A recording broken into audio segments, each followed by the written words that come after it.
everyone, welcome to Homestead Corner. I'm Ginny, and today I have got some words of experience from someone who is currently living through a collapse in a country.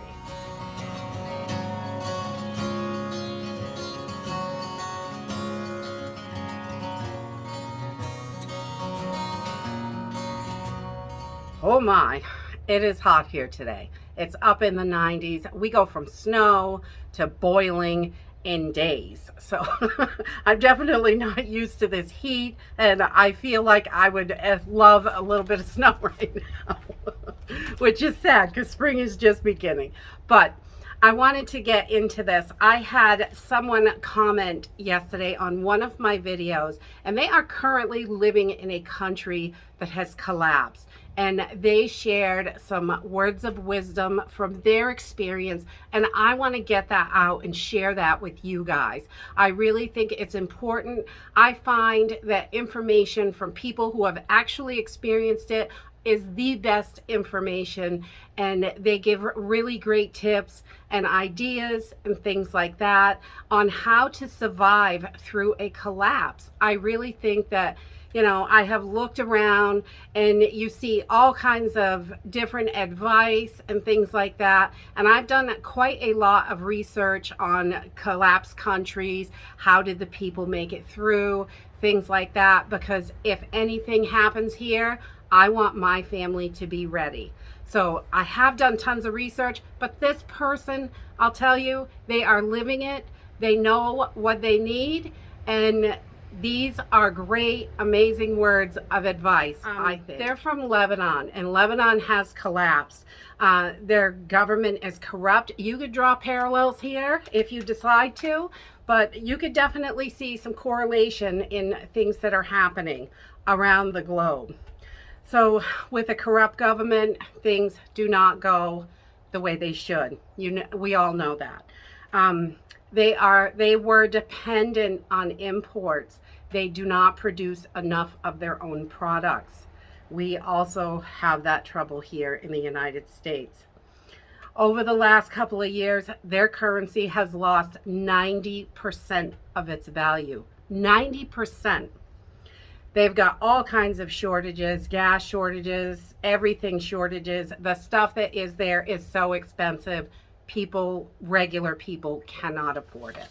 So these are just a few things that I found online about Lebanon, and now I'm going to read this to you because I think it is so important, and it really has some great stuff in here. And this is Baseline Hitch. Okay, so this comment reads, I already live in a country that has been collapsed for 3 years.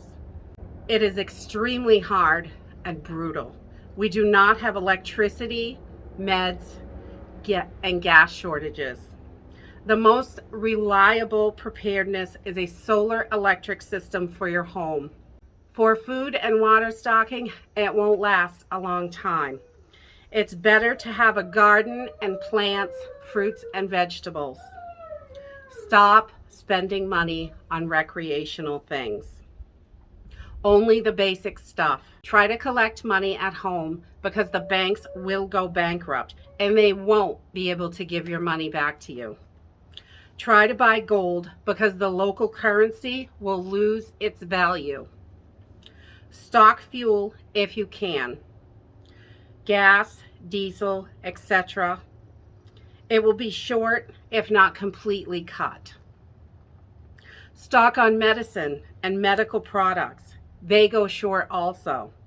Here in Lebanon, we currently have these problems. Learn how to start a fire and cook outside without gas. Stock wood for heating in the winter for a fireplace or stove.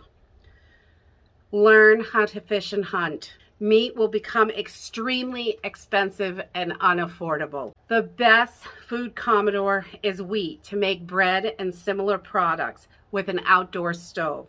Buy big bags from a wholesale store, big bags of rice, sugar, salt, and grains. They have a long shelf life and they feed a lot.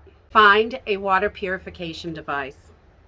You could have drinking water problems. Thank God we have natural spring water here in the village that provides it abundantly. I'm not speaking theoretically. we are already in these problems here. So the things that he talked about in his comment are definitely things that we have talked about here. Being self-reliant really is key. You are going to need to know how to grow food, where to collect water. If you don't have a local water source right where you are, find one that is very close to you, something that you can get hold of. Hopefully you can find a spring or something where you can collect water and clean it through a water filtration system. So his list I think is so important, and they are the basics. We all need the basics. Heat in the winter, medication and medical devices, things like that. Having those on hand could save your life. There are so many things that we can do, but really looking at the basics is going to be the best that we can do for our families. I know some people think that America could never collapse, but the reality is it happens all over the world. And it happens many, many times, and it can happen to us. And we need to be prepared. If you look at the parallels, look at what has happened in other countries and how it has gone down. It doesn't happen overnight. It's a slow, drawn-out process a lot of times. But before you know it, by the time most of the people realize it, it's too late. It can't be fixed, and they have no way to stock up at that point and get prepared. So get your seeds, get your heating worked out. Water filtration will be huge. You can only go 3 days without water. Water is one of the biggest things. Stock those bulk items, the dry goods that are going to last in your pantry. And that's all I have for today. I am really grateful that he sent this information, and I think it is important for everybody to think about what that looks like for them and what it could do to their family. And that's it for today. If you like this video, give me a thumbs up. Subscribe. I'll see you in the next video. Bye.